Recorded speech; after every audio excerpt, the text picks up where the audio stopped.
ഈ കൃപയുടെ വാഴ്ച എന്ന് പറയുന്ന ഒരു വിഷയത്തെക്കുറിച്ച് ഞാൻ കഴിഞ്ഞ ദിവസം സംസാരിക്കാനിടയായി. എങ്ങനെയാണ് കൃപ നമ്മിൽ വാഴുന്നത്? നമുക്ക് കൃപയുടെ വാഴ്ചയിലേക്ക് എങ്ങനെ പ്രവേശിക്കാം? നമ്മുടെ പരിമിതികൾ അവസാനിക്കുന്നിടത്താണ് കൃപയുടെ വാഴ്ച ആരംഭിക്കുന്നത്. നമ്മുടെ ലിമിറ്റ് തീർന്നു. We are completely finished. ഇനി എനിക്ക് ചെയ്യാൻ ഒന്നുമില്ല. ആ ഒരു തലത്തിലേക്ക് നമ്മൾ വരുമ്പോഴാണ് കൃപയുടെ വാഴ്ച ആരംഭിക്കുന്നത്. അപ്പൊ ശരിക്കും പറഞ്ഞ കൃപയുടെ വാഴ്ച എന്ന് പറയുന്ന ഒരു ഒരു വളരെയധികം ഡൈനാമിക് ആയിട്ടുള്ള ഒരു കാര്യമാണ്. ന്യായപ്രമാണം വാഴുന്നതിനേക്കാളും അത്ഭുതങ്ങൾ നടക്കുന്ന ഒരു സ്ഥലമാണ് കൃപ വാഴുന്ന സ്ഥലം. റെയിൻ ഓഫ് ഗ്രേസ് എന്ന് നമ്മൾ പറയുന്ന ആ ഭാഗം റോമാലേഖനത്തിന്റെ 5-ാം അധ്യായത്തിന്റെ അവസാന ഭാഗത്താണുള്ളത്. റോമാലേഖനം 5-ാം അധ്യായത്തിന്റെ അവസാന ഭാഗം നമുക്കൊന്ന് വായിക്കാതെ, ഞാൻ വായിക്കാം.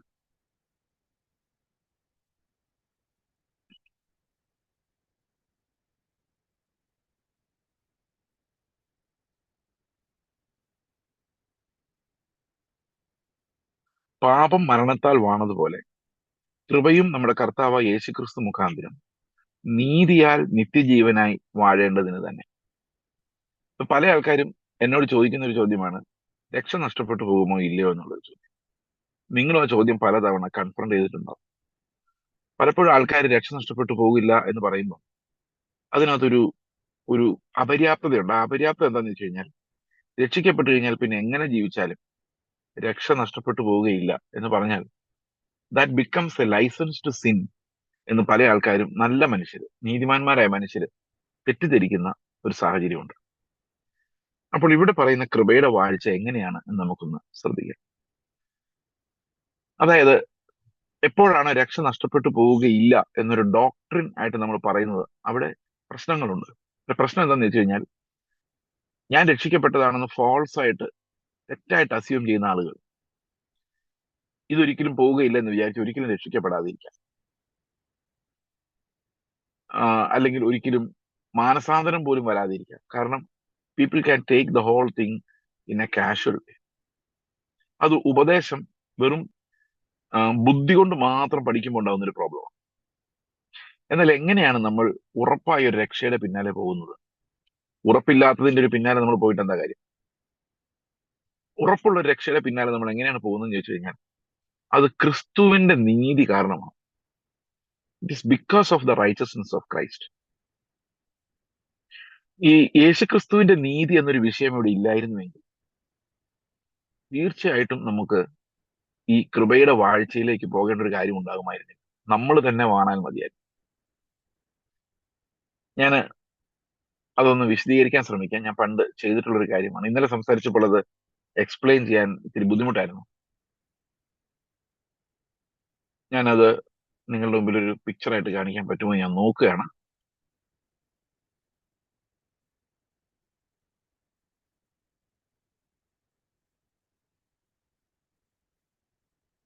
ഓക്കെ, അപ്പോൾ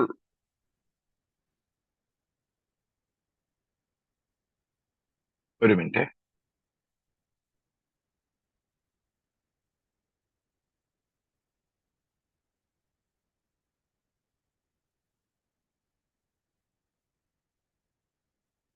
ഓക്കെ,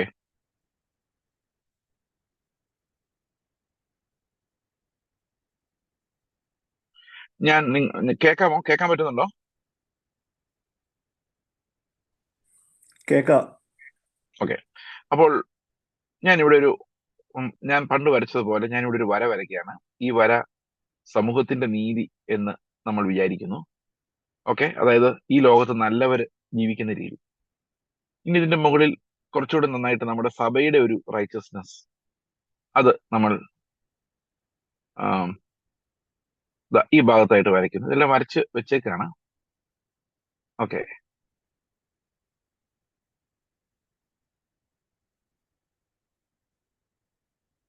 ഇനി ഇതിന്റെ മുകളില് ഒരു സുവിശേഷകൻ, നമ്മളെല്ലാം ആദരിക്കുന്ന അല്ല നല്ല നീതിയുള്ള ഒരു സുവിശേഷകന്റെ നീതി ഇവിടെ വരയ്ക്കുന്നു. ഓക്കെ, അപ്പൊ അതിനേക്കാളൊക്കെ നീതിയുള്ള നിങ്ങൾ ലോകത്തിലെ ഏറ്റവും നല്ല ക്രിസ്ത്യാനി, ഒത്തിരി ത്യാഗപൂർണ്ണമായിട്ട് മിഷണറി വേല ചെയ്ത ആൾക്കാര്, ഇങ്ങനത്തെ ആൾക്കാരുടെ ലൈഫ് എല്ലാം നമ്മളിവിടെ പല വരകളായിട്ട് ഇവിടെ വരച്ചാൽ ഇതെല്ലാം ഇവിടെ കാണാം.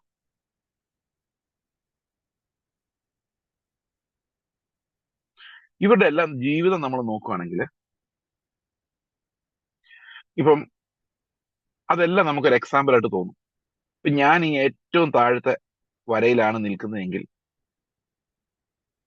ഇവിടെയാണ് ഞാൻ നിൽക്കുന്നതെങ്കിൽ, എനിക്ക് ഇതെല്ലാം എക്സാമ്പിൾസ്, ഇവരെല്ലാം എനിക്ക് എക്സാമ്പിൾസ് ആണ്.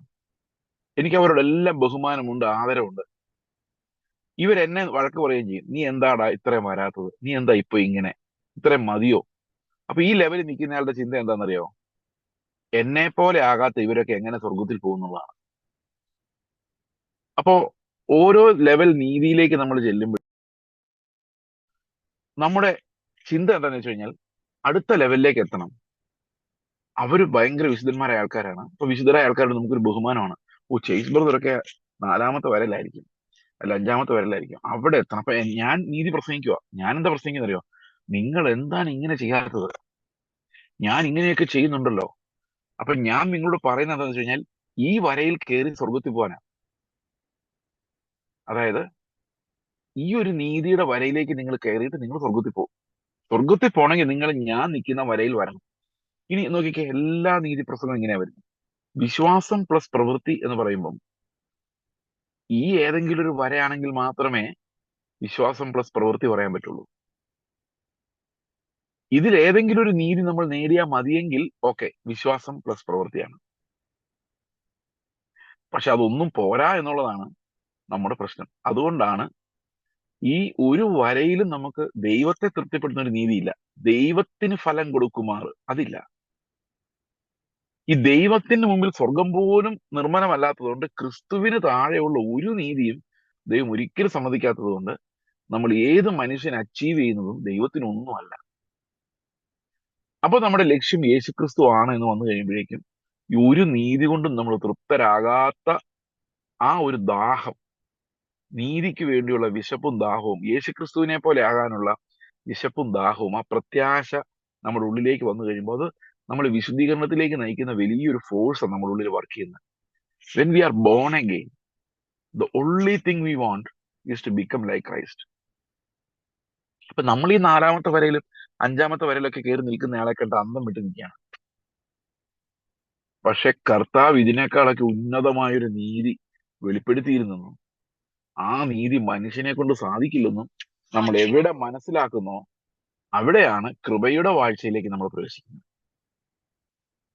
ഈ ഇവിടെയുള്ള ഒരു വരയിലും കൃപയുടെ വാഴ്ചയിൽ ഈ സാധാരണ ഈ ബ്രദറുകാർ പറയുന്ന പോലെ, ഇപ്പം പറഞ്ഞ അങ്ങനെ ആയതാ, ഞാൻ 1-ാമത്തെ വരയിലാണ്, കൃപയാൽ ഞാൻ സ്വർഗത്തിൽ പോകും എന്ന് പറഞ്ഞാൽ ഇത് മതി എന്ന് അവന്റെ ഉള്ളം പറയുന്നുണ്ടെങ്കിൽ അവൻ കൃപയുടെ വാഴ്ചയിലേക്ക് പ്രവേശിക്കുന്നില്ല. അവൻ ശരിക്കും രക്ഷിക്കപ്പെട്ടതാണോ നമുക്കറിയില്ല.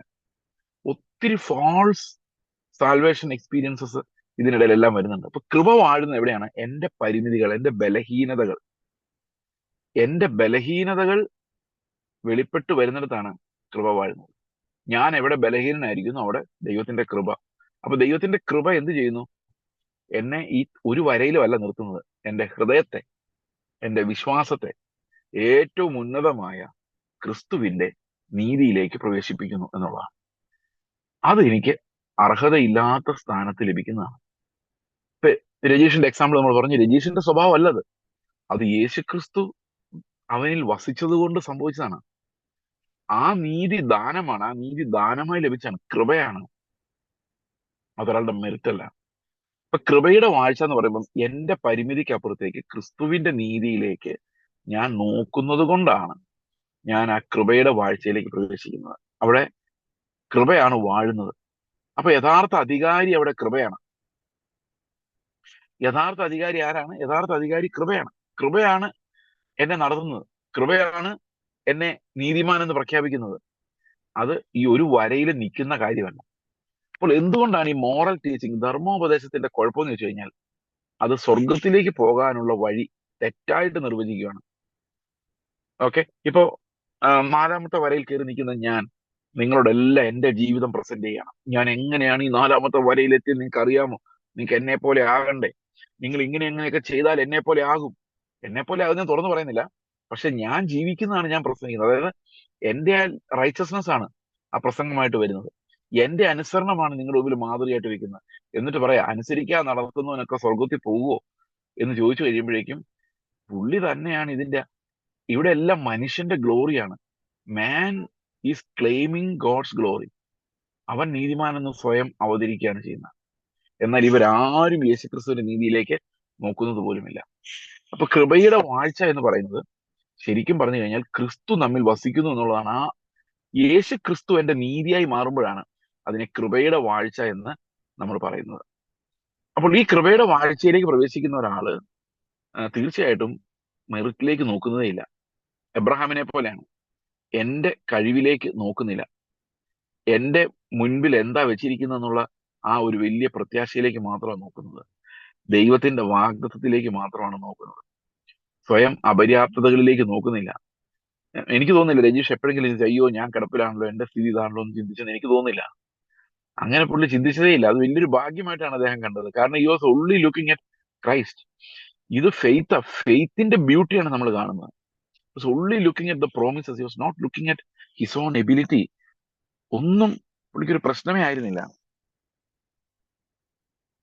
ഓക്കെ, അപ്പോൾ വിശ്വാസത്താൽ വരുന്ന ഒരു നീതി നമ്മെ കൃപയുടെ ഭരണത്തിന്റെ കീഴിലേക്ക് കൊണ്ടുവരികയാണ് ചെയ്യുന്നത്. വിശ്വാസത്താൽ വരുന്ന നീതിയാണ് നമ്മളെ കൃപയുടെ ഭരണത്തിന്റെ കീഴിലേക്ക്, വാഴ്ചയുടെ കീഴിലേക്ക് കൊണ്ടുവരുന്നത്. ഇത് നമ്മൾ വ്യത്യസ്തമായി വ്യതിരിക്തമായി മനസ്സിലാക്കേണ്ട ഒരു കാര്യമാണ്. ഇന്ന് അനേകം ഉപദേശങ്ങളില് നമ്മൾ വിശ്വാസം മാത്രം മതിയോ. കഴിഞ്ഞ ദിവസം ഞാൻ പ്രസംഗിച്ച പ്രസംഗത്തിലല്ല, ജിജോ ബ്രദറുമായിട്ടുള്ള ഇന്റർവ്യൂവിനകത്ത് രക്ഷ നഷ്ടപ്പെട്ടു പോകുന്ന ഒരു ചോദ്യം വന്നപ്പം ഞാൻ അവരോട് ഇങ്ങനെയാണ് പറഞ്ഞത്: രക്ഷ നഷ്ടപ്പെട്ടു പോകുമോ ഇല്ലയോ എന്ന് വേദശാസ്ത്രപരമായിട്ട് പറയാൻ പാടില്ല, അത് വാഗ്ദത്തമായിട്ടാണ് പറയേണ്ടത്. എന്നോട് വാഗ്ദത്തം ചെയ്തവനൊന്ന് നിവർത്തിക്കും, അതുകൊണ്ട് ഞാൻ ഒരിക്കലും നശിച്ചു പോവുകയില്ല. ഈ വാഗ്ദത്തം ഞാൻ ഉറച്ചു വിശ്വസിക്കുന്നു. ഇതാണ്, അതായത് ഞാനാണത് പറയേണ്ടത്. ഒരു സമൂഹം മുഴുവൻ രക്ഷിക്കപ്പെട്ടാൽ പിന്നെ ഒരിക്കലും പോകില്ല എന്ന് പറയുകയല്ല ചെയ്യുന്നത്. എന്നോട് ദൈവാത്മാ പറയുന്നതാണ്, നീ മകനാണ്, നീ നശിച്ചു പോവുകയില്ല. ഇതൊരു വാഗ്ദത്തമായിട്ടാണ് ഞാൻ ഏറ്റെടുക്കുന്നത്, തിയോളജി ആയിട്ടല്ല. അപ്പോൾ ഈ വാഗ്ദത്തമായിട്ട് ഇത് ഏറ്റെടുക്കുമ്പോൾ ഞാൻ ചിന്തിക്കുന്നത്, കർത്താവിന്റെ മുഖം കാണാൻ ഞാൻ പോകും, അവിടെ ഞാൻ ഉണ്ടാകും. ഈ ദേശത്തിന്റെ ആളല്ല ഞാൻ, ഐ എം ഷുവർ. കാരണം ദൈവം സകലതും സാധിക്കുന്നവൻ എനിക്കൊരു വാഗ്ദത്തം തന്നിട്ടുണ്ട്. ആ വാഗ്ദത്തം ഒരിക്കലും അഴിഞ്ഞു പോകാത്ത വാഗ്ദത്തമാണ്. ഇത്രയും പറഞ്ഞപ്പോൾ അവര് പറയാം ഞാൻ കാൽവിനിസ്റ്റ് ആണ്. എനിക്ക് അത്ഭുതം തോന്നിപ്പോയി. അപ്പം വാഗ്ദത്തത്തിൽ വിശ്വസിച്ച ഉടനെ കാൽവിനിസ്റ്റ് ആയോ? അപ്പൊ വാഗ്ദത്തത്തിൽ വിശ്വസിക്കുന്ന എല്ലാവരും കാൽവിനിസ്റ്റ് ആണോ? എന്നാൽ കാൽവിനിസ്റ്റുകാർ മാത്രമേ സ്വർഗത്തിൽ കാണുള്ളൂ. കാരണം വിശ്വാസം എന്ന് പറയുന്നത് പ്രത്യാശിക്കുന്നതിന്റെ ഉറപ്പാണ്. ആ പ്രത്യാശയുടെ ഉറപ്പില്ലാത്ത ആരും വിശ്വാസികളല്ല. അപ്പൊ നമുക്ക് പ്രത്യാശയുടെ ഉറപ്പ് വാഗ്ദത്തത്തിൽ നിന്നേ വരാൻ പറ്റുള്ളൂ. നിങ്ങൾ മൂന്നാമത്തെ വരയിൽ കയറി നിന്നെന്നും പറഞ്ഞുകൊണ്ട് സ്വർഗത്തിൽ പോകുന്ന ഉറപ്പ് പ്രാപിക്കാൻ പറ്റുമോ? നാലാമത്തെ വരയിൽ കയറി നിന്നെന്നും പറഞ്ഞുകൊണ്ട് സ്വർഗത്തിൽ പോകുന്ന ഉറപ്പ് പ്രാപിക്കാൻ പറ്റുമോ? നമ്മൾ എന്ത് പ്രവൃത്തി ചെയ്താലും അതിനകത്ത് ഉറപ്പ് നമുക്ക് ലഭിക്കില്ല. കാരണം എന്താണെന്ന് വെച്ച് കഴിഞ്ഞാൽ നമ്മൾ ആരും ക്രിസ്തുവിനെ പോലെ അല്ല, ഒരിക്കലുമല്ല. യേശുക്രിസ്തുവിന് മാത്രമേ സ്വർഗം മെറിറ്റിൽ ക്ലെയിം ചെയ്യാൻ പറ്റുള്ളൂ. കാരണം നീതി എന്ന് പറയുന്ന ക്രിസ്തുവാണ്. നമ്മൾ എപ്പം നോക്കിയാലും നമ്മൾ ചിലപ്പോൾ അഞ്ചാമതൊരു വര ഉണ്ടാക്കി അതിനകത്ത് കയറി കാണുമായിരിക്കും. പക്ഷെ എങ്കിൽ പോലും നമ്മൾ പെർഫെക്റ്റ് ആകുന്നില്ലാത്തത് കൊണ്ട് ആ നിപ്പിന്റെ അടിസ്ഥാനത്തിൽ, നമ്മുടെ പൊസിഷന്റെ അടിസ്ഥാനത്തിൽ നമുക്ക് ഒരിക്കലും സ്വർഗം ക്ലെയിം ചെയ്യാൻ സാധിക്കയില്ല. അപ്പൊ വിശ്വാസത്താൽ നമുക്കൊരു അഷുറൻസ്, നീ രക്ഷിക്കപ്പെട്ടു, നീ ദൈവത്തിന്റെ മകനാണെന്നുള്ള വാഗ്ദത്തം വിശ്വാസത്താൽ പ്രാപിക്കാൻ കഴിയുന്നില്ലെങ്കിൽ, നിനക്കൊരു നിത്യമായ തേജസ് കർത്താവ് വെച്ചിട്ടുണ്ടെന്നുള്ള വാഗ്ദത്തം വിശ്വാസത്താൽ പ്രാപിക്കാൻ കഴിയുന്നില്ലെങ്കിൽ, നമ്മൾ എപ്പോഴും ക്രിസ്തുവിലേക്ക് നോക്കുന്നവരല്ല, നമ്മളിലേക്ക് തന്നെ നോക്കുന്നവരാണ് എന്നുള്ളതാണ് അതിന്റെ കുഴപ്പം.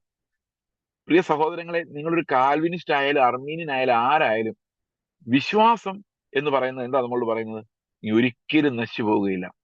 തന്റെ ഏകജാതനായ പുത്രനിൽ വിശ്വസിക്കുന്ന ആരും നശിച്ചു പോകാതെ നിത്യജീവൻ പ്രാപിക്കേണ്ടതിന് ദൈവം അവനെ നൽകുവാൻ തക്കവണ്ണം ലോകത്തെ സ്നേഹിച്ചു. ഇത് വാഗ്ദത്തമാണ്. അവനിൽ വിശ്വസിക്കുന്നവൻ ഒരിക്കലും നശിച്ചു പോവുകയില്ല എന്നുള്ളത് ദൈവത്തിന്റെ ആ വാഗ്ദത്തം നമ്മൾ ഏറ്റെടുക്കണ്ടേ? ആ വാഗ്ദത്തം ഇല്ലാത്ത ഒരാൾ എങ്ങനെയാണ് വിശ്വാസിയാകുന്നത്? ഇപ്പൊ വന്ന് പെന്തിക്കോസുകാർക്ക് ആകെ വിശ്വാസമുള്ളത് പ്രവാചകന്മാർ പറയുന്ന വാഗ്ദത്തങ്ങളാണ്. യേശു കർത്താവ് പറഞ്ഞ വാഗ്ദത്തങ്ങളെ കുറിച്ച് ആർക്കും ഒരു ചിന്ത പോലും ഇല്ല. പക്ഷെ പെട്ടെന്ന് മരിച്ചു കഴിയുമ്പോഴേക്കും എല്ലാവരും പറയും, ഓ അവനിപ്പോ കർത്താവിന്റെ സന്നിധിയിലായിരിക്കും. ജീവിച്ചിരിക്കുമ്പോൾ അവർക്കും ബോധ്യമില്ല, ചുറ്റുമുള്ളവർക്കും ബോധ്യമില്ല. പക്ഷെ മരിച്ചു കഴിഞ്ഞ് നിങ്ങൾ കണ്ടിട്ടുണ്ടോ? ഈ രക്ഷയുടെ ഓരോ ഉറപ്പും ഇല്ലാതെ ഇരിക്കുന്ന ആൾക്കാർ മരിച്ചു കഴിയുമ്പോഴേക്കും ചരമപ്രസംഗങ്ങൾ കേട്ടിട്ടുണ്ടോ? ഇന്ന നിത്യതയുടെ തുറമു ഇന്നലെ വരെ അയാളോട് ചോദിച്ചു കഴിഞ്ഞാൽ ഒരു ഉറപ്പില്ലാത്ത ആള് ഏഹ് മരിച്ചു കഴിഞ്ഞപ്പോ എങ്ങനെയാ ഉറപ്പ് പ്രാപിച്ചത്? മരിച്ചു കഴിഞ്ഞപ്പോ ആരാ ഉറപ്പ് പ്രാപിച്ചത്? ആർക്കറിയാം? എന്തൊരു കപടമാണത് അല്ലെ? ശരിക്കും പറഞ്ഞു കഴിഞ്ഞാൽ ഞാൻ പല ആൾക്കാരോടും ചോദിക്കാറുണ്ട്, നിങ്ങൾ പോവോ സ്വർഗത്തില്? അറിയാൻ മേല. ദൈവത്തിന്റെ മരിച്ചു കഴിഞ്ഞാൽ പിന്നെ എല്ലാവർക്കും ഉറപ്പ് അയാൾ സ്വർഗത്തിലുണ്ട്, ദൈവത്തിന്റെ കൂടെ ഉണ്ട്. അപ്പൊ ഈ രക്ഷയുടെ സെക്യൂരിറ്റി എന്ന് പറയുന്നത് മരിച്ചു കഴിഞ്ഞാൽ മാത്രമേ ഉള്ളൂ, ജീവിച്ചിരിക്കുമ്പോ ഇല്ല. എന്ത് അധികാരമാണ് അതിനുള്ളത്? ഇപ്പൊ പ്രിയ സഹോദരങ്ങളെ, രക്ഷ പോകുമോ ഇല്ലയോ എന്നുള്ള ഒരു ചോദ്യമേ അല്ല. നമ്മുടെ ചോദ്യം, നിങ്ങൾ വാഗ്ദത്തങ്ങളിൽ വിശ്വസിക്കുന്നുണ്ടോ എന്നുള്ളതാണ്. ദൈവത്തിന്റെ വാഗ്ദത്തത്തിൽ വിശ്വസിക്കുന്നുണ്ടോ? ദൈവത്തിന് നിങ്ങളെ വിശുദ്ധീകരിക്കാൻ പറ്റുമെന്ന് വിശ്വസിക്കുന്നുണ്ടോ? നിങ്ങളെ നന്നാക്കാൻ പറ്റുമെന്ന് വിശ്വസിക്കുന്നുണ്ടോ? നിങ്ങൾ തന്നെ നന്നാകാൻ നോക്കുവാണോ? നിങ്ങൾ തന്നെ പരിശ്രമിച്ച് ബെറ്റർ ആയിട്ട് ദൈവത്തിന് മുമ്പിൽ ഒരു എക്സാം എഴുതി പാസ്സായിട്ട് ഞാൻ ജയിച്ചു വന്നിട്ടുണ്ട്, എന്നെ സ്വർഗത്തിൽ കയറ്റണമെന്ന് പറയാൻ പോവാണോ? അതോ കർത്താവെ എന്നെ കൊണ്ട് കഴിയില്ല, നീ എന്നെ വിശദീകരിക്കണമെന്ന് പറയാൻ പോവാണ്? ഇപ്പൊ കൃപയുടെ വാഴ്ച ഞാൻ ഒന്നും കൂടെ വിശദീകരിച്ച് നമുക്ക് വേറെ രീതിയിൽ ഈ കൃപയുടെ വാഴ്ച ഒന്ന് പരിശോധിക്കാം. ഇപ്പൊ ഉദാഹരണത്തിന്, ആം, ഞാൻ കള്ളു കുടിക്കാവുന്ന ഒരു സാഹചര്യം ഉണ്ടായിരുന്നു. ഞാൻ പക്ഷെ കള്ളു കുടിച്ചില്ല. ഞാൻ എക്സാമ്പിൾ പറയാം. കൃപ, അത് കൃപ ആണെന്ന് ചോദിച്ചാൽ ആണ്. പക്ഷെ കൃപയുടെ വാഴ്ച എന്ന് പറയാൻ മാത്രമൊന്നുമില്ല. കാരണം എന്ന് വെച്ച് കഴിഞ്ഞാൽ എത്രയോ പേര് കള്ളുപിടിക്കാതെ, അത് മനഃശക്തി കൊണ്ടും കള്ളുപിടിക്കാതെ പറ്റാതെ വരാം, കള്ളുപിടിക്കാതിരിക്കാം. അപ്പൊ നമ്മുടെ ഈ മോറൽ ഒബീഡിയൻസിന് അപ്പുറത്തേക്ക്, നിങ്ങളത് മനസ്സിൽ ചിന്തിക്കാൻ പറ്റുന്നുള്ളത് എനിക്കറിയില്ല, എന്റെ മനസ്സിലുള്ളത് എങ്ങനെ കമ്മ്യൂണിക്കേറ്റ് ചെയ്യുന്ന അറിയില്ല. ഇപ്പൊ ഉദാഹരണത്തിന്, ഒരാള് എനിക്ക് ശത്രുവായിട്ടുണ്ടെന്ന് വിചാരിച്ചു. ഭയങ്കര ശത്രുത്വമാണ്. ഈ ശത്രുവായ ഒരാള്, ഞാന് ആ ശത്രുവിനോട് സ്നേഹമായിട്ട് പെരുമാറണം. അതാണ് കർത്താവിന്റെ കൽപ്പന. സ്നേഹം എന്റെ ഉള്ളിലില്ല. അപ്പോ സാധാരണഗതിയിൽ എന്താ, ഈ ശത്രുവിനെ സ്നേഹിക്കുക എന്നുള്ളൊരു പ്രമാണം മനുഷ്യന്റെ കപ്പാസിറ്റിക്കുള്ളിലുള്ളതല്ല. മനുഷ്യന്റെ കപ്പാസിറ്റിക്കുള്ളിലുള്ള എന്താന്ന് വെച്ച് കഴിഞ്ഞാൽ, അത് പറഞ്ഞിട്ടുണ്ട്, നിന്റെ ശത്രുവിന് വിശക്കുന്നെങ്കിൽ ആഹാരം കൊടുക്കുക, അല്ലെ? നമുക്ക് റോമാലേഖനത്തിൽ അത് കാണാം. നിന്റെ ശത്രുവിന് ദാഹിച്ചെങ്കിൽ അവന് കുടിക്കാൻ കൊടുക്കുക. അവൻ പൈസ കടം ചോദിച്ചാൽ കൊടുക്കുക. ശത്രുവാണെങ്കിലും കൊടുക്കുക. ശരിയല്ലേ? അത് നമുക്ക് ചെയ്യാൻ പറ്റുന്ന കാര്യമാണ്. നിങ്ങൾ ഏറ്റവും നല്ല വലിയ ശത്രുവിനെ വിളിച്ചിട്ട് നിങ്ങൾ ഒരു ജോലി കൊടുക്കുക, അല്ലെങ്കിൽ കാശ് കൊടുക്കുക, അല്ലെങ്കിൽ ഒന്ന് കെട്ടിപ്പിടിക്കുക. ഇതൊക്കെ നമ്മളെ കൊണ്ട് സാധിക്കും. ട്രൈ ചെയ്താൽ മതി. പക്ഷെ അവനെ സ്നേഹിക്കുക എന്ന് പറഞ്ഞു കഴിയുമ്പോഴേക്കും നമ്മളെല്ലാം തന്നെ തോൽവിയായിരിക്കും. ഈ സ്നേഹം എന്ന് പറയുന്നത് ഉണ്ടാക്കാൻ പറ്റാത്തത് കൊണ്ട് നമ്മളെല്ലാം തന്നെ തോൽവിയായിരിക്കും. അപ്പൊ അവിടെ ദൈവം കരുണ കാണിച്ചില്ലെങ്കിൽ നമ്മൾ നീതിമാനെന്ന് പറയാൻ പറ്റില്ല.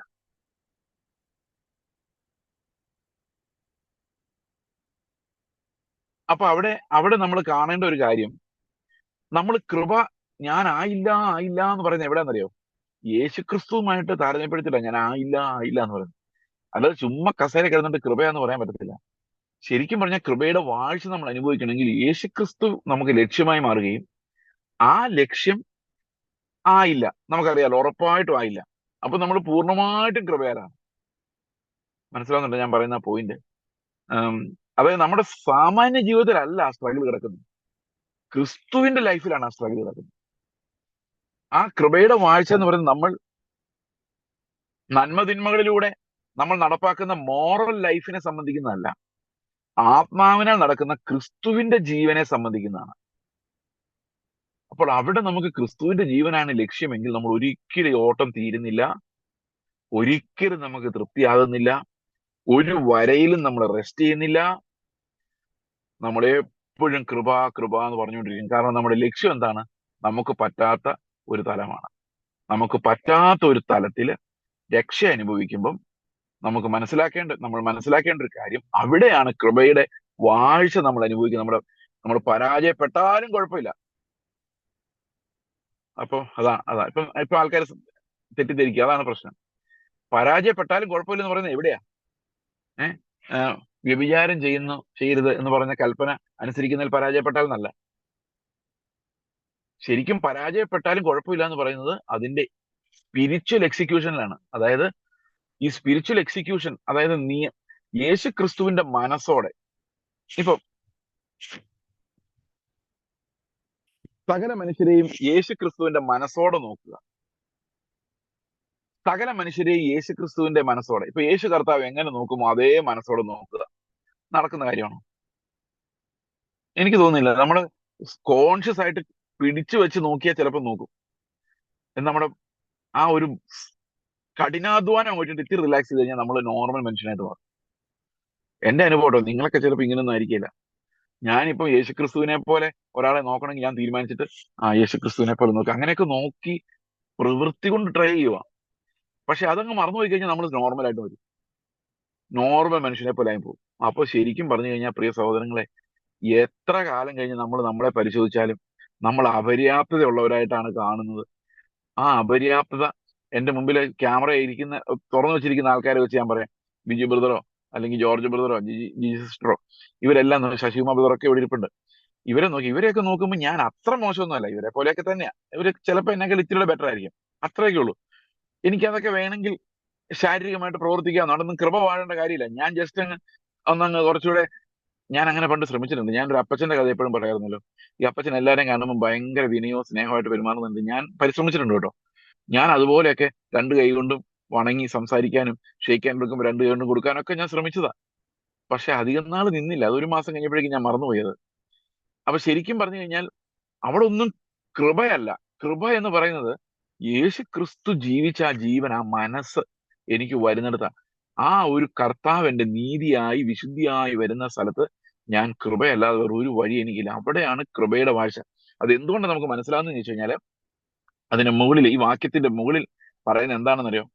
ആം, 19-ാം വാക്യം നമ്മൾ എപ്പോഴും വായിക്കുന്ന ഒരു വാക്യമാണ്. ഏക മനുഷ്യന്റെ അനുസരണക്കേടിനാൽ അനേകർ പാപികളായി തീർന്നത് പോലെ ഏകന്റെ അനുസരണത്താൽ അനേകർ നീതിമാന്മാരായി മാറും. അപ്പൊ ക്രിസ്തുവിന്റെ അനുസരണത്താൽ നീതിമാന്മാരായി മാറണമെങ്കിൽ, നമ്മുടെ ഉള്ളിൽ ക്രിസ്തു നമ്മുടെ നീതിയായി മാറണമെങ്കിൽ നമുക്ക് കൃപ കൃപ എന്നല്ലാതെ ഒരു അക്ഷരം പോലും മിണ്ടാൻ സാധിക്കുകയില്ല എന്നുള്ളതാണ്. അവിടെയാണ് നമ്മൾ കൃപയുടെ വാഴ്ച മനസ്സിലാക്കേണ്ടത്.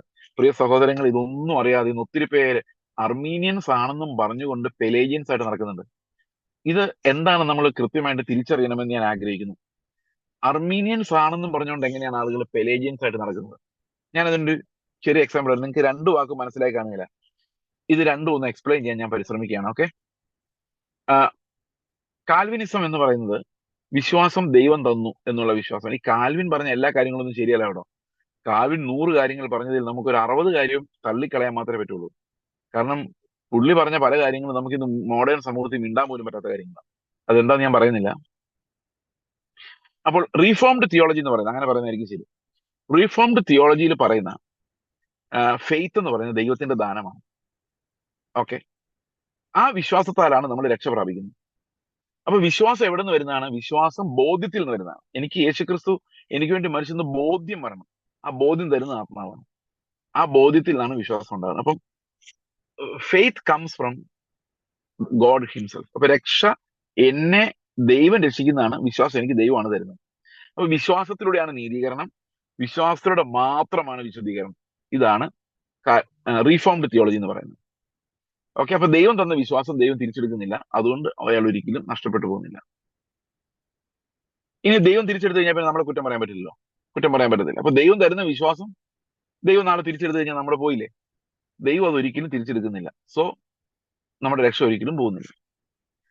അർമീനിയൻസ് പറയുന്നത് എന്താണെന്ന് വെച്ച് കഴിഞ്ഞാൽ വിശ്വാസത്താൽ തന്നെയാണ് രക്ഷ, പക്ഷെ വിശ്വാസം മനുഷ്യന്റെ ഉത്തരവാദിത്വമാണെന്നുള്ളതാണ്.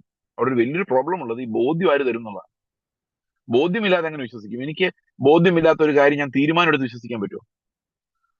എനിക്ക് ബോധ്യം ഉണ്ടായാലേ ഫെയ്ത്ത് ആയി മാറുള്ളൂ. പക്ഷെ ബോധ്യം ഞാൻ തന്നെ ഉണ്ടാക്കുവാണോ അതോ ആത്മാവ് തരുവാണോ എന്നുള്ള ചോദ്യത്തിന് മുന്നിൽ അവിടെ ഒരു ലോജിക്കൽ പ്രോബ്ലം ഉണ്ട്. ആയിക്കോട്ടെ, ആയിക്കോട്ടെ. എന്നാലും അർമീനിയൻസ് പറയുന്നത് എന്താണെന്നറിയോ? വിശ്വാസത്താൽ മാത്രമാണ് രക്ഷ എന്നാണ്.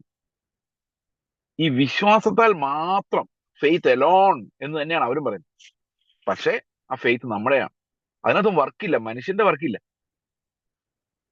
എന്നാൽ പെലേജിയനിസം പറയുന്നത് അങ്ങനെയല്ല. പെലേജിയനിസം പറയുന്നത് നമുക്ക് നമ്മുടെ പ്രവൃത്തികൾ കൊണ്ട് ദൈവത്തെ തൃപ്തിപ്പെടുത്താൻ പറ്റും. വിശ്വാസം മാത്രം പോരാ, നമ്മൾ കുറച്ച് സൽപ്രവൃത്തികൾ കൂടെ ചെയ്യണം. അങ്ങനെ ദൈവത്തെ സൽപ്രവൃത്തികൾ കൊണ്ട് തൃപ്തിപ്പെടുത്തണം.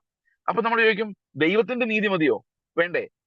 അത്ര എത്താൻ നമുക്ക് പറ്റില്ല. നമ്മൾ 3-ാമത്തെ വര 4-ാമത്തെ വര വെച്ച് അഡ്ജസ്റ്റ്മെന്റിൽ അങ്ങ് ജീവിച്ചോണം. അതിന് താഴെ പോയാൽ അത് അവരവരാ തീരുമാനിക്കുന്നത്. അതുകൊണ്ടാണ് 1 തിമോത്തിയോസിൽ പറയുന്നത്, ഈ ധർമ്മോപദേശം പറയുന്നവർ എന്താ പറയുന്നതെന്നും എന്താ സ്ഥാപിക്കാൻ ശ്രമിക്കുന്നതെന്നും അവർ തന്നെ അറിയുന്നില്ല എന്ന് പറയുന്നത്. അങ്ങനെയുണ്ട്. ഈ ധർമ്മോപദേശം പറയുമ്പോൾ പ്രശ്നം ഇത് 3-ാമത്തെ വരെയാണോ 4-ാമത്തെ വരെയാണോ എന്നൊന്നും പറയാൻ പറ്റുന്നില്ല. ഒന്നാമത്തെ വരെ കയറിയാൽ മതി, ചർച്ചിൽ റെഗുലറായിട്ട് വന്നാൽ മതിയോ വീണ്ടും ജനിച്ച ശേഷം? പിന്നെ പ്രവൃത്തികൾ കൂടെ ഉണ്ടെങ്കിൽ എന്ത് പ്രവൃത്തിയാണ് വേണ്ടത് എന്ന് പറയാനോ തീരുമാനിക്കാനോ പറ്റുന്നില്ല. കാരണം ഒരു വിശുദ്ധം ചെയ്ത പ്രവൃത്തിയല്ല വേറൊരു വിശുദ്ധം ചെയ്യുന്നത്. അപ്പൊ ശരിക്കും പറഞ്ഞു കഴിഞ്ഞാൽ ഒരാളും സ്വർഗത്തിൽ പോകുമെന്ന് യാതൊരുവിധ ഉറപ്പും കൊടുക്കാൻ പറ്റാത്ത ഒരു ഇസത്തെയാണ് നമ്മൾ പെലേജിനിസം എന്ന് പറയുന്നത്. ഇന്ന് പെന്തുക്കോസിൽ ഒരു 99% ഒരു 1500 വർഷങ്ങൾക്ക് മുമ്പ് സഭ തള്ളിക്കളഞ്ഞ വേദവചന വിപരീത ഉപദേശമായ പെലേജിനിസമാണ് വിശ്വസിക്കുന്നത്. അവര് വിചാരിക്കുന്നത് അർമീനിയനിസം എന്നാണ്. എന്നിട്ട് വിശ്വാസത്താൽ മാത്രം രക്ഷ എന്ന് പറയുന്നവരെല്ലാം കാൽവിനിസ്റ്റുകളെന്നും വിശ്വാസം പ്ലസ് പ്രവൃത്തി എന്ന് പറയുന്നവരെല്ലാം അർമീനിയൻസ് ആണെന്നാണ് പൊതുജനം കരുതിയിരിക്കുന്നത്. പ്രിയ സഹോദരങ്ങളെ, അങ്ങനെ പ്രവൃത്തിയുടെ ഉപദേശം വിശ്വസിക്കുന്ന കത്തോലിക്ക സഭ പോലെയായി ഇന്ന് പെന്റക്കോസ്റ്റൽ ഫെയ്ത്ത്. അതുകൊണ്ട് ആർക്കും യാതൊരുവിധ പ്രത്യാശയുമില്ല, രക്ഷപ്പെടുമെന്ന് ഉറപ്പില്ല. കാരണം പ്രവൃത്തികളൊന്നും ഭംഗിയായിട്ടില്ല. ഇന്ന് കുഴപ്പമില്ല, നാളെ എന്തായിരിക്കും അവസ്ഥ എന്ന് അറിയത്തില്ല. ഇന്ന് കുഴപ്പമുണ്ട്, നാളെ ചിലപ്പോൾ ഞാൻ രക്ഷപ്പെടുമായിരിക്കും. ഇങ്ങനെ ഭയങ്കര ആംബിഗ്യസ് ആണ്. രക്ഷയെക്കുറിച്ച് യാതൊരു ഗ്യാരണ്ടിയും ഇല്ല. നിങ്ങൾക്കറിയാമോ, രജീഷിനെ പോലുള്ള ആൾക്കാർ മാത്രമല്ല, മിഷണറിമാരായിട്ട് പോകുന്നവര്, ഇവരെല്ലാവരും എങ്ങനെയാ പോയത്? ഇവരെല്ലാം പോയത് ആ മരിച്ചാലും കുഴപ്പമില്ല, ഞങ്ങൾക്ക് സ്വർഗത്തിലുള്ള ഇൻഹെറിറ്റൻസ് ഉണ്ട്, ഞങ്ങൾക്ക് ഇവിടെ ഒന്നും ഇല്ലേലും കുഴപ്പമില്ല, ഞങ്ങൾ കർത്താവിന് മുമ്പിൽ നിൽക്കും. ഈ ധൈര്യമുള്ള, പ്രത്യാശയുള്ള, വിശ്വാസമുള്ള ആളുകൾക്ക് മാത്രമേ ദൈവത്തെ മഹത്വപ്പെടുത്താൻ പറ്റുള്ളൂ, അനുസരിക്കാൻ പറ്റുള്ളൂ, ലോകത്തെ വിടാൻ പറ്റുള്ളൂ. കാരണം അവർക്ക് ഈ ലോകം പോയാൽ ഒന്നുമില്ല, അവർക്ക് ഇവിടെ സമ്പാദിച്ചില്ലെങ്കിൽ ഒന്നുമില്ല. കാരണം ദേ ഹാവ് ആൻ ഇൻഹെറിറ്റൻസ്. അത് ആർക്കും എടുത്തു മാറ്റാൻ പറ്റാത്ത ഒരു വാഗ്ദത്വം അവരുടെ മുമ്പിൽ കിടക്കുന്നു. അതുകൊണ്ട് കാൽവിനിസ്റ്റ് ആയാലും അർമീനിയൻ ആയാലും എന്നെ സംബന്ധിച്ച് ഐ എം പക്ക on the Reformed theology side. കാരണം എന്റെ വിശ്വാസം ഞാൻ ഉണ്ടാക്കിയതല്ലെന്ന് എനിക്ക് നല്ലപോലെ അറിയാം. എന്നെ പോലൊരു മനുഷ്യന് വിശ്വാസം ഉണ്ടാകുക എന്ന് പറയുന്നത് അസാധ്യമായിരുന്നു. ഇന്നും ദൈവത്തിന്റെ കൃപയാൽ മാത്രമാണ് നമ്മൾ ചിന്തിക്കുന്നത്, ഇരിക്കുന്നത്, നടക്കുന്നതും എല്ലാം, ജീവിക്കുന്നതും എല്ലാം. കാരണം കർത്താവ് സൂക്ഷിച്ചില്ലെങ്കിൽ നമ്മളില്ല. ഇതാണ് ഏറ്റവും പെർഫെക്റ്റ് ആയിട്ട് ദൈവത്തെ നമ്മൾ മനസ്സിലാക്കുന്നത്. അങ്ങനെയാണ് റിഫോംഡ് തിയോളജിയുടെ പ്രത്യേകതയാണ്. അത് ഇറ്റ്സ് വെരി പവർഫുൾ. ഒരാളെ രക്ഷിക്കാനുള്ള ശക്തി, ഏത് പാപത്തിന്റെ ഭാരത്തിൽ നിന്ന് രക്ഷിക്കാനുള്ള ശക്തിയാണത്. പക്ഷെ ഇന്ന് പല ആൾക്കാരും അർമീനിയനിസം എന്ന് പറയുന്ന ഒരു കോംപ്രമൈസും വിട്ടിട്ട് താഴോട്ട് പോയിട്ട് ഒരു പെലേജിയൻ വ്യൂവിലേക്ക് പോയിരിക്കുകയാണ്. അതാണ് അവർക്ക് ഇതെന്താണ് രക്ഷ എന്ന് പോലും മനസ്സിലാകുന്നില്ല, എന്താണ് വാഗ്ദത്വം എന്ന് പോലും മനസ്സിലാകുന്നില്ല. അങ്ങനത്തെ ഒരു അവസ്ഥയിലേക്ക് കൃപയെ വിട്ടിട്ട് വീണ്ടും പ്രമാണങ്ങളുടെ മേൽ വീണു പോയിരിക്കുന്നതാണ്. പ്രിയ സഹോദരങ്ങളെ, ഒരിക്കൽ രക്ഷിക്കപ്പെട്ടാൽ പിന്നെ ഒരു കുഴപ്പവും ഇല്ല എന്ന് പറഞ്ഞ് നടക്കുന്നതല്ല രക്ഷ. രക്ഷ എന്ന് പറയുന്നത് ക്രിസ്തുവിനാൽ പിടിക്കപ്പെടുന്നതാണ്, ക്രിസ്തുവിനെ പോലെ ആകുന്നതാണ്. അവിടെ അവൻ നമ്മളെ കാത്തുകൊള്ളും. നമ്മുടെ പ്രവൃത്തികൾ അവിടെ ഫലം ചെയ്യുകയില്ല. കാരണം നമ്മൾ പ്രവർത്തിച്ചാൽ എത്തുന്ന ഒരു സ്ഥലമല്ല അത്. അത് ക്രിസ്തുവിന് മാത്രം നമ്മൾ എത്തിക്കാൻ പറ്റുന്ന സ്ഥലമാണ്. അതുകൊണ്ട് ഞാൻ വിശ്വസിക്കുന്നു, കർത്താവ് എന്നെ തീർച്ചയായിട്ടും അവിടെ എത്തിക്കും. ഞാൻ അവിടെ കർത്താവിന്റെ മുഖം കാണും. I will rejoice with him, I will be with him. ഞാനത് വിശ്വസിക്കുന്നു. നമ്മളെല്ലാവരും പിന്നെ പലരും പറഞ്ഞിട്ട് അവിടെ ഓടിച്ചാടി നടക്കുന്ന അവസ്ഥയൊന്നും ആയിട്ടില്ല കേട്ടോ രജീഷ് ബ്രദറിന്. അത് നമ്മൾ ശരീരത്തിന്റെ പുനരുത്ഥാനം കിട്ടിയിട്ടുള്ളൂ. നമ്മളല്ല ഇപ്പൊ ആത്മാവിൽ നമ്മൾ മരിച്ചാലും അവിടെ പോയി സ്വസ്ഥമായി റെസ്റ്റ് ചെയ്യാൻ മാത്രമേ പറ്റുള്ളൂ. We will be only our spiritual body is going now. ആ മെറ്റീരിയൽ, അതായത് നമ്മുടെ ഫിസിക്കൽ ബോഡി എന്ന് പറയുന്ന റിസറക്ഷന്റെ സമയത്ത് മാത്രമേ തികവുള്ള ഒരു ബോഡി കിട്ടുള്ളൂ. അതുകൊണ്ട് ഇപ്പോഴേ ആരും അവിടെ ഓടിച്ചാടി നടപ്പില്ല എന്നുള്ള കാര്യം വേദശാസ്ത്രപരമായിട്ട് ഞാൻ ഒന്നുകൂടെ ഓർപ്പിക്കുന്നു. എന്നാൽ ഒരു ദിവസം നമ്മളവിടെ ചെല്ലുമ്പോൾ നമ്മളെല്ലാവരും ആ പുതിയ ശരീരത്തോടെ തേജസ്സോടെ സന്തോഷിക്കുമെന്നും കൂടെ നമ്മൾ ഇതിന്റെ കൂടെ പറഞ്ഞുകൊണ്ട് നമുക്ക് തൽക്കാലം പിരിയാം. നിങ്ങൾ ആരും കഴിഞ്ഞ ദിവസം എന്താ നമ്മുടെ സാമ്പ്രദർ സംസാരിച്ചപ്പോഴാണ് ഈ വാക്യം എന്റെ ശ്രദ്ധയിൽപ്പെട്ടത്. ആ ഒരു വാക്യം കൂടെ ഞാൻ വായിക്കാൻ പോവാണ്. സദൃശവാക്യങ്ങൾ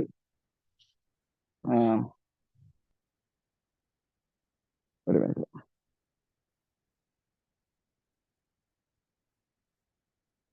ഒരു മിനിറ്റ്.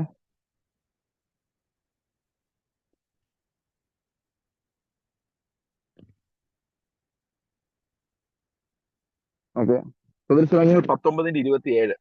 ഓക്കെ, അനേകം ആൾക്കാർക്ക് പിന്നെയും പിന്നെ സംശയം ഉണ്ടാകാനുള്ള കാരണം എന്താണെന്ന് അവിടെ എഴുതിയിട്ടുണ്ട്. എന്തുകൊണ്ടാണ് പിന്നെയും പിന്നെയും ഈ ഉപദേശങ്ങളെ സംശയിക്കുന്നത്? മകനെ, പരിജ്ഞാനത്തിന്റെ വചനങ്ങളെ വിട്ടുമാറേണ്ടതിനുള്ള ഉപദേശം കേൾക്കുന്ന മതിയാക്കുക. Cease my son to hear the instruction that causes to err from the words of knowledge. പരിജ്ഞാനത്തിന്റെ, ക്രിസ്തുവിന്റെ പരിജ്ഞാനമാണ് നീതി അല്ലെ? നമ്മൾ പറയുന്ന നീതി എന്താണ്? യേശു എന്ത് ചെയ്യുമായിരുന്നു, ആ പരിജ്ഞാനമാണ് നമ്മുടെ നീതി. അതിനെ വിട്ടുമാറി മനുഷ്യൻ എന്ത് ചെയ്യുമായിരുന്നു എന്നുള്ളതിലേക്ക് തിരിച്ചുകൊണ്ട് പോകുന്ന ഉപദേശങ്ങളെ കേൾക്കാതിരിക്കുക. മകനെ, പരിജ്ഞാനത്തിന്റെ വചനങ്ങളെ വിട്ടുമാറേണ്ടതിനുള്ള ഉപദേശം കേൾക്കുന്നത് മതിയാക്കുക. അതുകൊണ്ട് ഏകാഗ്രമായി ദൈവത്തിന്റെ നീതിയിലേക്ക്, ദൈവത്തിന് ഫലം കൊടുക്കുമാറ് ആം, ക്രിസ്തുവിന്റെ കൃപയുടെ വാഴ്ചയുടെ കീഴിലേക്ക് നമ്മൾ പരാജയപ്പെട്ടാലും ഇല്ലെങ്കിലും നമ്മൾ ഉറങ്ങിയാലും എഴുന്നേറ്റാലും ഈ കൃപയുടെ വാഴ്ച നടക്കുന്ന തലത്തിൽ ഓക്കെ നമ്മൾ വീണുപോയാലും വീഴുന്നില്ല. കാരണം എന്താണ്? അതൊരു മോറൽ വീഴ്ചയല്ല, അത് ക്രിസ്തുവിന്റെ പെർഫെക്ഷനിലോട്ട് പോകുമ്പോൾ ഉണ്ടാകുന്ന ഇടർച്ചകളാണ്. നമ്മൾ ആരും യേശു ക്രിസ്തുവിനെ പോലെ അല്ലാത്തത് കൊണ്ട് ഓരോരുത്തർ നോക്കിയാൽ നമ്മൾ എപ്പോഴും തന്നെ ബലഹീനരായിട്ടാണ് കാണപ്പെടുന്നത്. എന്നാൽ അതേ സമയത്ത് ആ ഒരു കൃപയുടെ വാഴ്ച നമ്മൾ എപ്പോഴും പെർഫെക്റ്റ് ആയി ദൈവത്തിന് മുമ്പിൽ നിർത്തുകയും ചെയ്യുന്നു. ഇത് നിങ്ങൾക്ക് മനസ്സിലായി കാണുമെന്നാണ് എൻ്റെ ഒരു വിചാരം. ആം, കൂടുതൽ ദൈവത്തിന്റെ ആത്മാവ് നിങ്ങളെ ബോധ്യപ്പെടുത്തുമാറാകട്ടെ. നമുക്ക് പ്രാർത്ഥിക്കാം. ഞങ്ങളുടെ സ്വർഗസ്ഥ പിതാവേ, നന്ദിയോടെ സ്തോത്രം. അങ്ങയുടെ നിത്യരക്ഷയുടെ വാഗ്ദത്തങ്ങളെ കണ്ണുമടച്ച് വിശ്വസിക്കാൻ കർത്താവ് അങ്ങ് പറഞ്ഞാൽ ഞങ്ങൾക്ക് വിശ്വസിക്കാതിരിക്കാൻ എങ്ങനെ കഴിയും? അങ്ങ് ഞങ്ങളെ ബോധ്യപ്പെടുത്തുന്ന കാര്യങ്ങൾ വിശ്വസിക്കാതിരിക്കാൻ എങ്ങനെ കഴിയും? ഞങ്ങൾ ഒരിക്കലും കൈവിടാത്ത ലോകാവസാനത്തോളം ഞങ്ങളുടെ കൂടെയുള്ള, ഞങ്ങളെ പൂർണ്ണമായി രക്ഷിക്കാൻ കഴിവുള്ള, വീഴാതെ വണ്ണം ഞങ്ങളെ സൂക്ഷിച്ച് തന്റെ മഹിമാസന്നിധിയിൽ നിർത്തുവാൻ കഴിവുള്ള ക്രിസ്തുവിലേക്ക് കർത്താവെ ഞങ്ങളുടെ ശ്രദ്ധ എത്തുവാൻ, ഞങ്ങളുടെ നീതിയിലേക്കല്ല, ഞങ്ങളുടെ ഓട്ടത്തിലേക്കല്ല കർത്താവെ, അങ്ങയിലേക്ക്, അങ്ങയുടെ വാഗ്ദത്തങ്ങളിലേക്ക് ഞങ്ങളുടെ ദൃഷ്ടി എത്തുവാൻ, കർത്താവെ അതിൽ ഉറക്കപ്പെടുവാൻ ഞങ്ങളെ സഹായിക്കണമേ. ഞങ്ങൾ നന്ദിയോടെ അങ്ങ് സ്തോത്രം ചെയ്യുന്നു. കർത്താവെ, രജീഷ് ബ്രദറിന്റെ വിയോഗത്തിൽ കർത്താവെ ഞങ്ങൾ ഒത്തിരി പേരും ദുഃഖിതരായിരിക്കുന്നു. അങ്ങയുടെ സ്വർഗീയമായ ആശ്വാസം എല്ലാവർക്കും നൽകി കർത്താവെ സമാധാനവും പ്രത്യാശയും നൽകി ഞങ്ങൾ എല്ലാവരെയും നടത്തണമെന്ന് പ്രാർത്ഥിക്കുന്നു. എല്ലാ നന്മകൾക്കായിട്ടും സ്തോത്രം ചെയ്യുന്നു. കർത്താവ് യേശു ക്രിസ്തുവിന്റെ നാമത്തിൽ തന്നെ. ആമേൻ.